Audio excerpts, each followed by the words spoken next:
Proclamation বা ঘোষণাপত্র নিয়ে একটি কথা চলছে এবং বিএনপি এবং শিক্ষার্থীদের যেই সংগঠনগুলো আছে ওরা কথা বলছে, ফলত বিশেষ করে বৈষম্য বিরোধী ছাত্র আন্দোলন।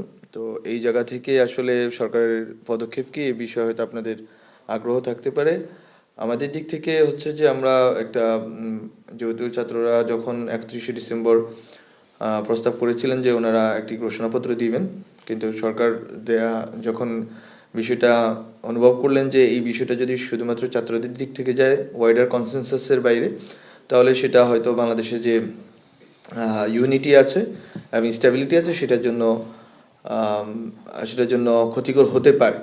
ফলত সরকার একটি দায়িত্ব নিয়েছে যে সবগুলো পক্ষের সাথে মিলে একটি ডকুমেন্ট রেডি করবেন এবং আমরা আশা করছি সরকার সবগুলো রাজনৈতিক পক্ষ এবং শুধুমাত্র রাজনৈতিক নয় বরং গণঅভ্যুত্থানের যতগুলো পক্ষ আছে, যত ধরনের পক্ষ আছে সবার সাথে কথা বলে সরকার আগামী সপ্তাহের মধ্যে এই ডকুমেন্টটির ব্যাপারে এবং কবে এই ঘোষণাপত্র, কিভাবে এই ঘোষণাপত্র প্রকাশিত হবে অথবা ঘোষিত হবে সেই সম্বন্ধে সরকার আগামী সপ্তাহের মধ্যেই সবার সাথে পরামর্শ ভিত্তিতে সর্বসম্মতিক্রমে সিদ্ধান্তটি জানাবে। শিক্ষার্থীদের দাবি 15 জানুয়ারি ছিল, কিন্তু সরকার যে জায়গাটি চাচ্ছে যে সবার সাথে যেহেতু কথা বলতে হবে, সরকার হয়তো কিছু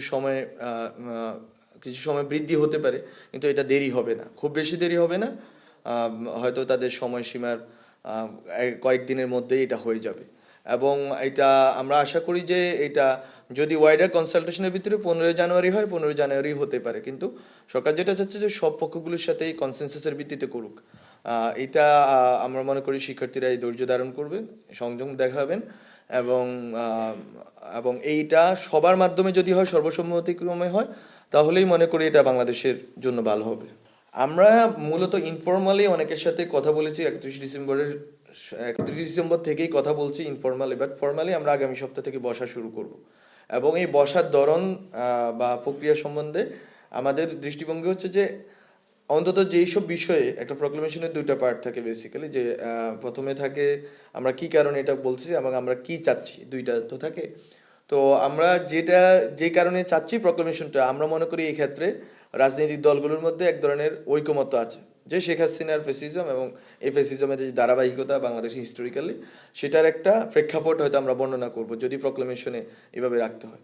আর প্রক্লেমেশনের দ্বিতীয় পার্টে যেটা হচ্ছে যে আমরা কি চাই, এই রাষ্ট্রটা কিভাবে চালিত হবে এখন এই গণঅভ্যুত্থানের গভর্নমেন্ট, সেসব বিষয়ে আমরা মনে করি কয়েকটা বিষয় হয়তো কন্টেনশাস পয়েন্ট থাকতে পারে, বিতর্ক থাকতে পারে, অথবা ওইটা আরও মোর কনসালটেশন দরকার হতে পারে, সেই ক্ষেত্রে আমরা কনসালটেশন করব। সুতরাং যেসব বিষয়ে আমাদের ঐকমত্য অলরেডি আছে, যে ঐকমত্যের ভিত্তিতে গণঅভ্যুত্থান হয়েছে, সেই ঐকমত্যর জায়গাটা হচ্ছে আমাদের স্টার্টিং প্রসেস, মানে আমরা ওই ঐকমত্যের জায়গাগুলো ধরে শুরু করব। যেমন আপনারা দেখেছেন যে বিএনপি অলরেডি বলেছে যে যাতে তাদের 16 বছরের যেই সংগ্রাম, দীর্ঘ সংগ্রাম, এটা স্বীকৃতি হোক। শুধুমাত্র তাদের নয়, আমরা মনে করি যত রাজনৈতিক দল, সাংস্কৃতিক সংগঠন বা বিভিন্ন ব্যক্তি বিশেষেরও তো অনেক সংগ্রামের ইতিহাস আছে। ফলত গত 16 বছরে যারাই নিপীড়নের শিকার হয়েছেন রাজনীতি, গণতান্ত্রিক লড়াই, সবার কথাই আমরা মনে করি এখানে থাকবে জেনারেল অ্যান্ড ইউনিভার্সাল ল্যাঙ্গুয়েজে। হ্যাঁ, এটা থাকবে। আমরা এটাতে আমরা চাচ্ছি যে এরকম যদি অন্য কারো এরকম প্রস্তাবনা থাকে যেটা পাবলিকলি আমরা পাচ্ছি, মিডিয়াতে পাচ্ছি, এগুলো সবই এখানে অন্তর্ভুক্ত হবে। এটা আমরা চাই ইনক্লুসিভ একটা ডকুমেন্ট হোক, ইউনিফাইড একটা ডকুমেন্ট হোক। ঘোষণাপত্র কিন্তু প্রস্তাবনা স্টুডেন্টরাও দিয়েছে, অলরেডি তারা একটা প্রস্তাবনা দিয়েছে এবং ঘোষণাপত্র কিন্তু সরকার দিবে না। সরকার ঘোষণাপত্রকে এবং ঘোষণাপত্রের যে প্রক্রিয়াটা এটা ফ্যাসিলিটেট করছে, কিন্তু ঘোষণাপত্র আসবে সবার ঐকমত্যের ভিত্তিতে, সব রাজনৈতিক পক্ষ এবং দল এবং সাংস্কৃতিক সামাজিক সংগঠনগুলোর ঐকমত্যের ভিত্তিতে। সুতরাং এই দুইটা জিনিস কিন্তু ডিফারেন্স। আমরা গভর্নমেন্ট নিজে বানাইয়া কোনো প্রক্লেমেশন আমরা দিচ্ছি না, বরং সবার ঐকমত্যের ভিত্তিতে, শিক্ষার্থীদের প্রস্তাবনা এবং সবার ঐকমত্য, এই ভিত্তিতে প্রস্তাবনাটি যাবে, ঘোষণাপত্রটি প্রণীত হবে এবং ঘোষিত হবে।